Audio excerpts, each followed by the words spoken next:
This week, the world's going to have to invest in about $14 trillion worth of grid in order to accommodate all the capacity that's going to be put on.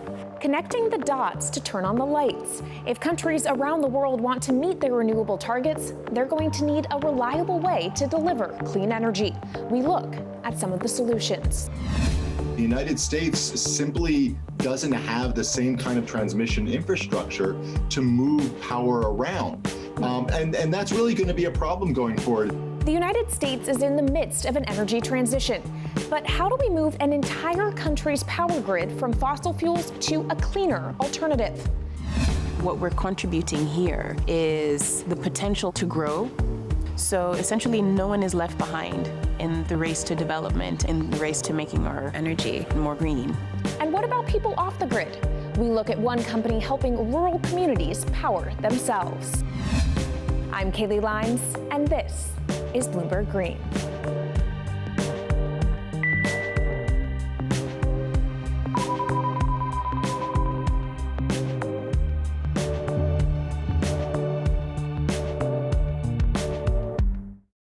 Nearly half of the world's electricity will come from renewable energy by 2050, as costs of wind, solar, and battery storage continue to plummet. But creating clean energy is only half the battle. The other half comes from how we transfer it, from where it's produced to where it's needed. Electrical grids are getting old. In the U.S., parts are over a century old. Despite its age, it's surprisingly reliable, with a few notable exceptions. This morning, the power crisis in Texas entering its fourth painful day. And these exceptions are likely to increase, with more demand and pressure from climate change. Our current model of electricity generation and transmission works a little like a waterfall.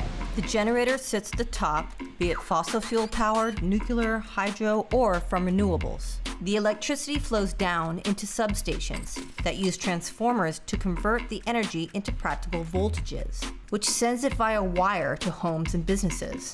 Sensors monitor how much electricity goes where, and meters on the back end record how much gets used. This incredibly simplified portrait of electrical grids shows how all energy flows in one direction. It's a top-heavy, centralized power structure. But the proliferation of renewables are allowing end users to generate their own electricity, and in some cases, surpluses that can be sent back to the grid. These areas are called microgrids, islands of self-contained power, or ideally, decentralized generators connected into a larger grid system. How to regulate all this power flowing up and down over a massive transmission network is a huge policy issue. Right now in the US, federally regulated central generators sell power in an auction market to distributors, which are generally regulated by states. With more small generators coming online, it's unclear if this patchwork approach is going to work, and doubtful that it will be the most efficient system. Another aspect of renewables to reckon with is that optimization for these power sources often situates them in locations far from the final customer. This differs from older fossil fuel power stations that were built closer to municipalities. Offshore wind farms are the perfect example. How do we move the power generated back on shore at reasonable cost? Moving electricity is a little like trying to run with a bucket full of water. Some electricity is lost during transmission in the form of heat, which compounds over long distances. One solution that's being proposed is essentially a bigger bucket.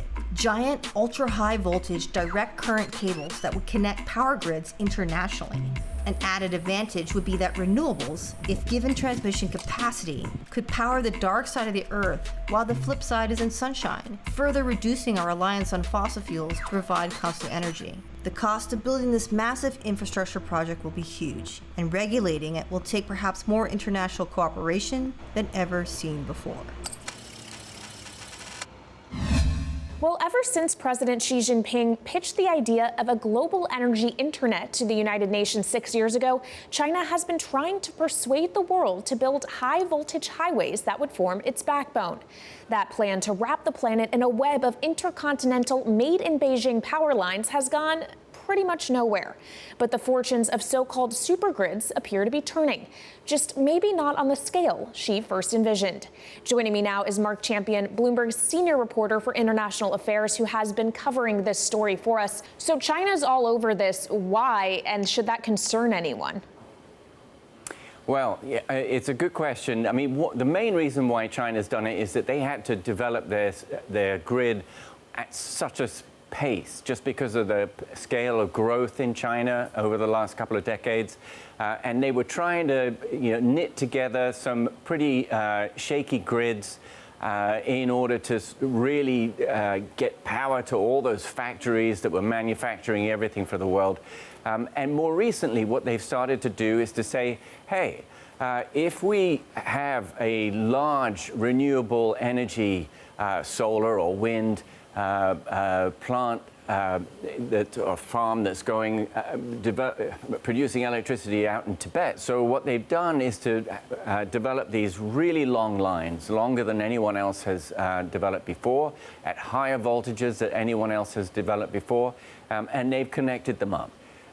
As to whether anyone should be worried, I mean, it's a very good question. What China is saying is we need to build these grids all over the world. So first of all, that's a pretty good commercial proposition for China. They'll do very well in terms of trade. And then secondly, it raises questions, who's going to control this global grid?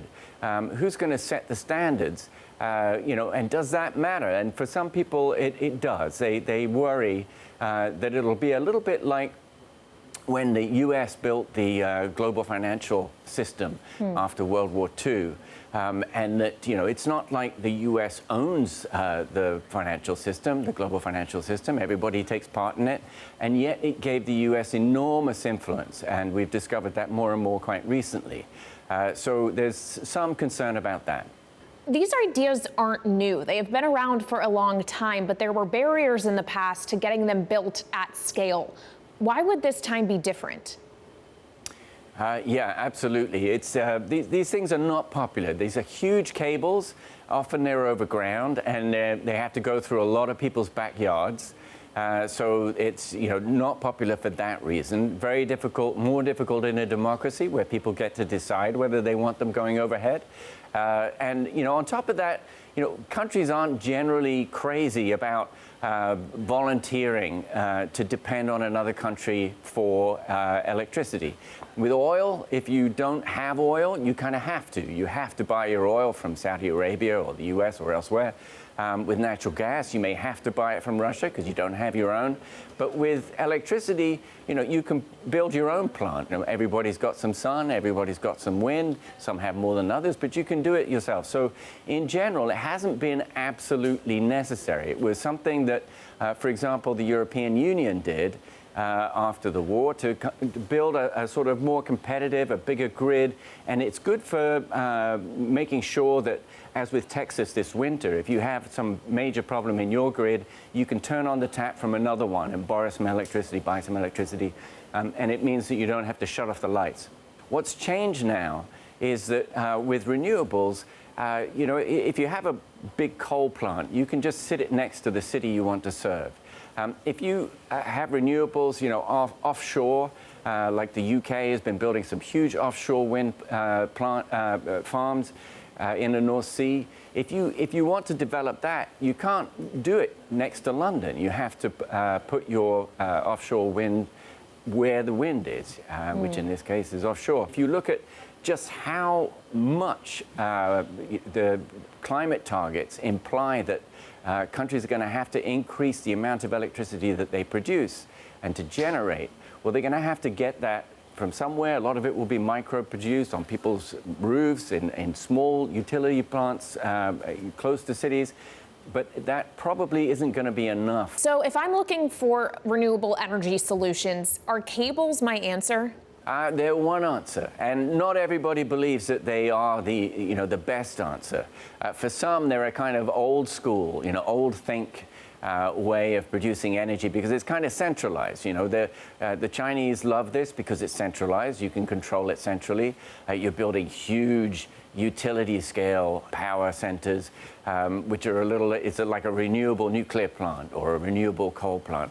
But for others, there's greater interest, security, efficiency in producing really micro generation and connecting those in smart grids. So there's different ideas about how this is going to pan out, but the sort of consensus is you're going to need it all.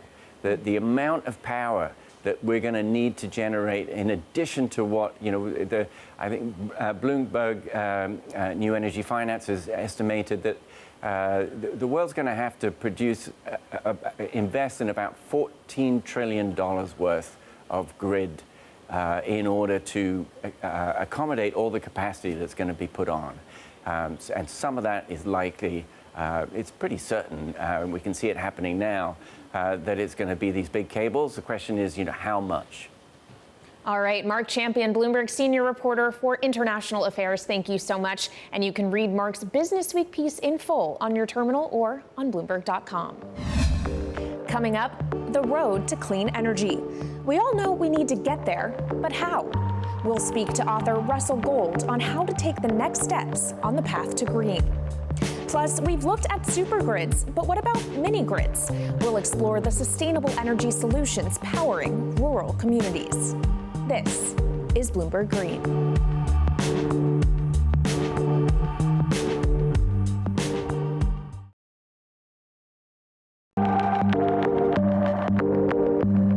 This is Bloomberg Green. I'm Jennifer Zabasaja in New York with your Green Brief.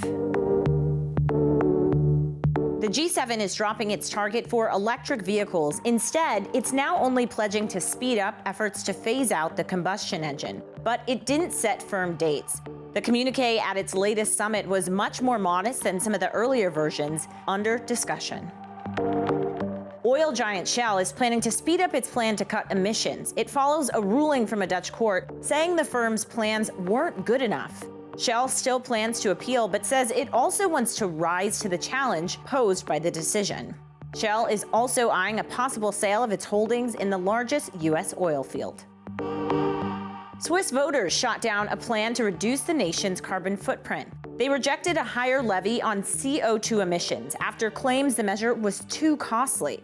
The government is now heading back to the drawing board in order to meet its commitment to the Paris climate deal. And that's your Green Brief.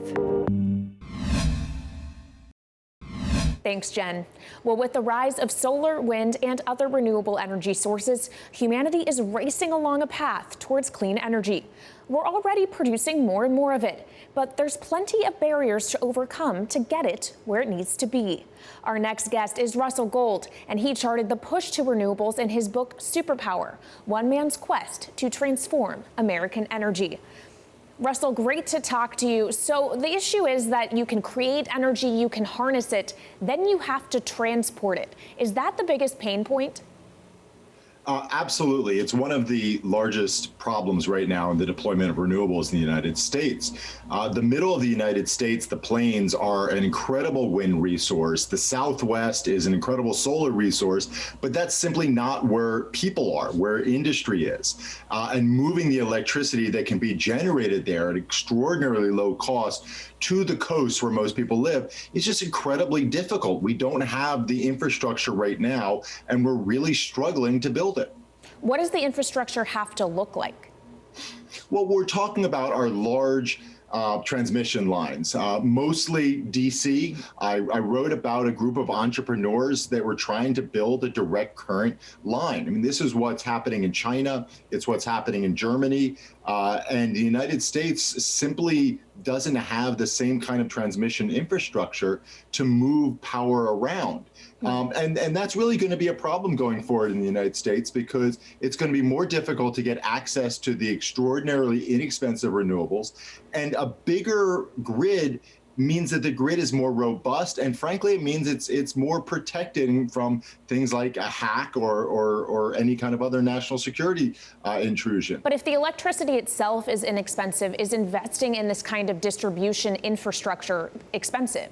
It costs a lot of money to build transmission lines. We're talking in the billions of dollars, but every single person who's looked at this from a bigger picture economic point of view says that that investment pays back many times over. So let's talk about investment. Obviously, the Biden administration has outlined its goals for long-term economic spending, kind of a question mark as to how much of that will actually be realized.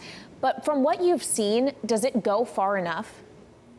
It's a huge step in the direction of creating incentives for private industry to want to build these transmission lines. I mean, one of the biggest ideas that's out there is a transmission tax credit. However, it's not just about money. To build a transmission line is extraordinarily difficult. It is many times more difficult than to build something like a natural gas pipeline, a similar piece of infrastructure. The United States makes it so much easier to build a buried pipeline in terms of eminent domain, in terms of streamlining the process. Building transmission is just extraordinarily difficult. And it's not because we want to make it more difficult. What can the U.S. learn from other countries in that respect?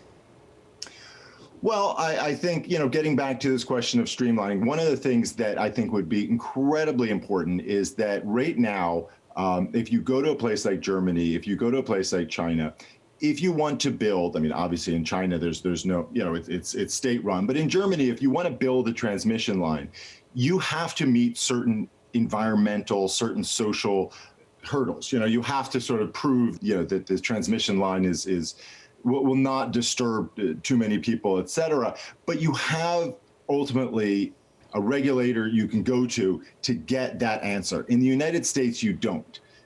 There's no one that will really give you a final answer. And that's why the decisions get stretched out for 5 or 10 years. Well, when you're a private industry and you're trying to get investors and you're saying to them, well, we really won't know if we can make a go of this for 5 or 10 years, that's the kiss of death. It's not going to work. And so what the United States could learn from other countries is to have a process where if you want to build transmission, here's what you can do. And you'll get a yes or no answer. Does this make sense? Is this in the national interest? And you'll get it within a certain time frame. 2 or 3 years seems reasonable to me. That's what the United States could learn from other countries that are doing this more successfully. All right, Russell Gold, author of Superpower, One Man's Quest to Transform American Energy. Thank you so much. Coming up, how do you bring people out of poverty without wrecking the climate in the process? We'll explore how one company is helping rural communities power themselves. This is Bloomberg Green.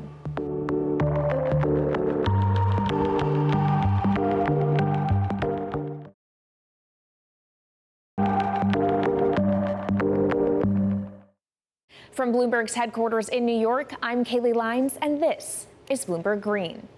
Well, a rural village in Kenya might not be the first place you'd expect to find electric motorcycles, internet service, and thriving local businesses. But a solar-powered mini-grid is making it all possible. U.S.-based energy startup PowerHive is on a mission to supply clean energy to rural communities around the world, bringing economic opportunity without the need for fossil fuels. In Africa, 650 million people don't have electricity, don't have access to power, don't have access to an industry. People who would otherwise have been very productive if they'd had the means, if they had the capital.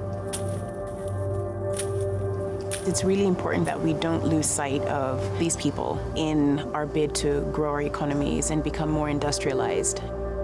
One of the toughest problems in the world is, how do you bring people out of extreme poverty without wrecking the climate in the process? Conventional wisdom says it'll require the burning of enough fossil fuels to cancel out any progress the developed world makes on emissions. But here in rural Kenya, a small experiment is underway to see if it's possible to have the economic uplift without the environmental catastrophe. PowerHive is the first privately licensed utility in Kenya.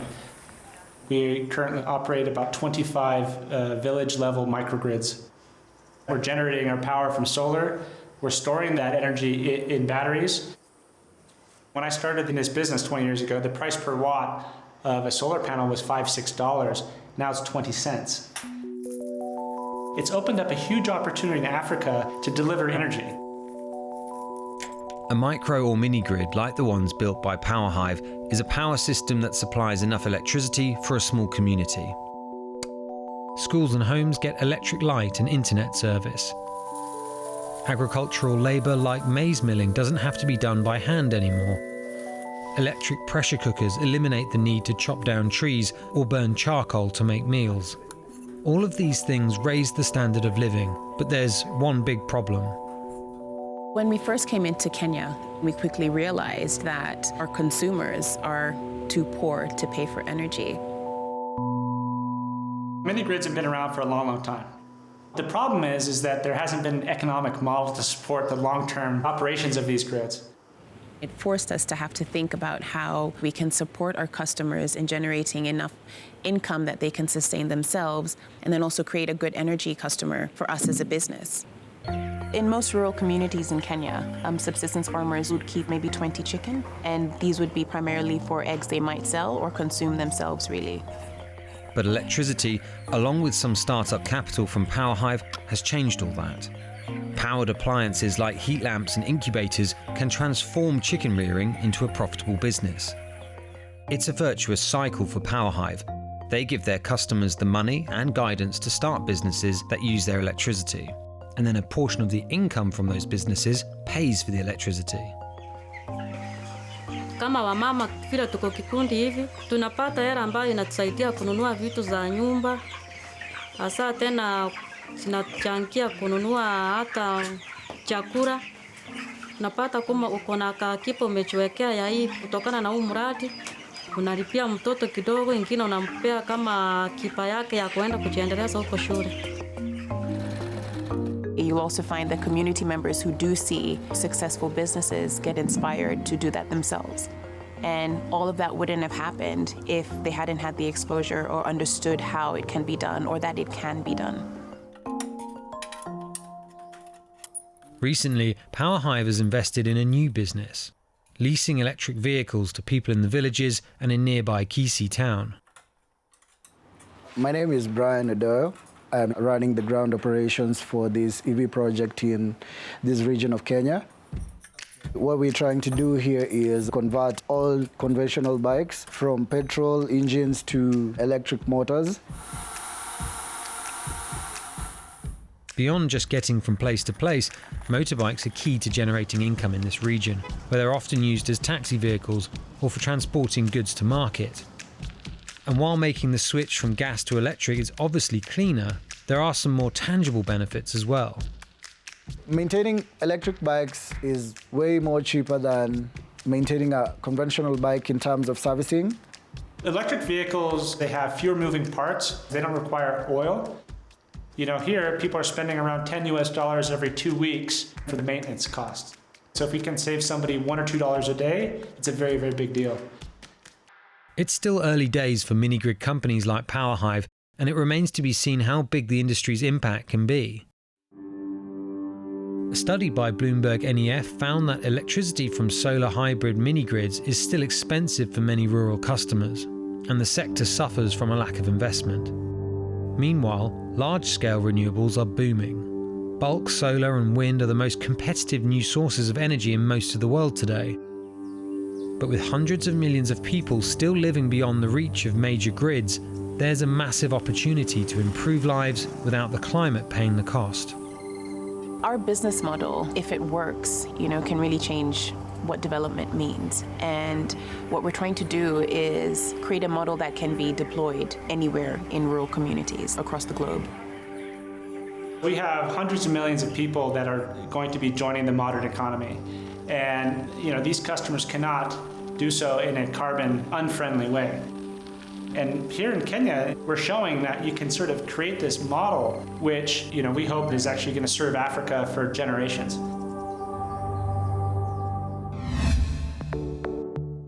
That's it for this week's edition, but keep the conversation going. Follow us on Twitter @Climate. I'm Kaylee Lines, and this is Bloomberg Green.